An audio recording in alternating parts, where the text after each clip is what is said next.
ഗുണം ചെയ്യണം അയൽവാസികൾക്കെന്നുള്ളതാ ഖുർആന്റെ നിയമം അന്നിസായിൽ വന്നതാ.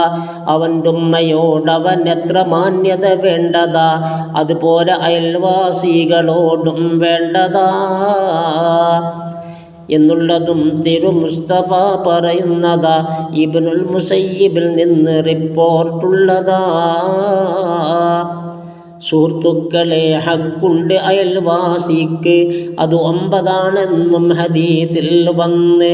നിന്നോടവൻ ചോദിച്ചു പോയാലോ കടം കൊടുക്കേണ്ടതാ നീ അവന് കടവും പിന്നിടം.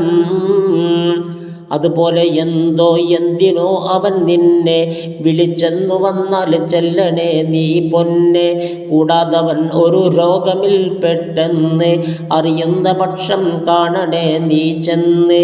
നിന്നോടവൻ എന്തോ സഹായം വേണ്ടതായി ഉണർത്തുന്ന പക്ഷം ചെയ്യണേ നീ മാന്യമായി. എന്തോ മുസീബത്തവന് വന്നാൽ ചെന്ന് ആശ്വാസമുള്ള കലാമു നൽകുകയെന്ന്. എന്തെങ്കിലും ഖൈറൊന്ന് വന്നത് കണ്ട് സന്തോഷവും വരനെ നിനക്കത് കൊണ്ട്.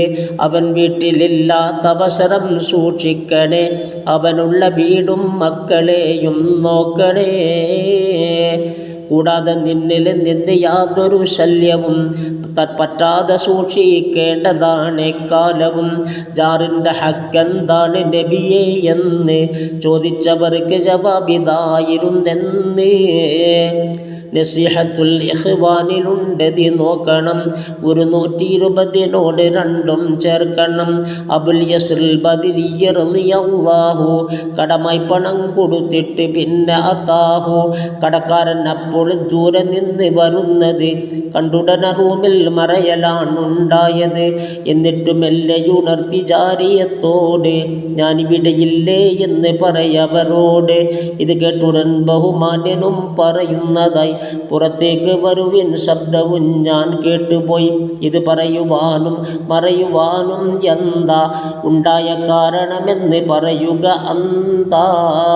മറ്റൊന്നുമല്ലത് തങ്ങളെ പണമില്ല, കടം വീട്ടുവാൻ ഒരു മാർഗവും ഇന്നില്ല.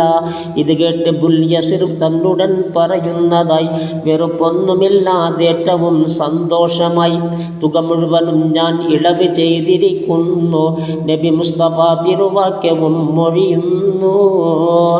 കടക്കാരൻ ആരോ അവധി നൽകുന്നെങ്കിലേ, അല്ലെങ്കിൽ ഇളവും ചെയ്തു മുഴുവൻ തുകയിലെ അവനുണ്ട് നാളെ തണൽ റബ്ബിൽ നിന്ന് എന്നുള്ളതും ഞാൻ കേട്ടു നബിയിൽ നിന്ന്.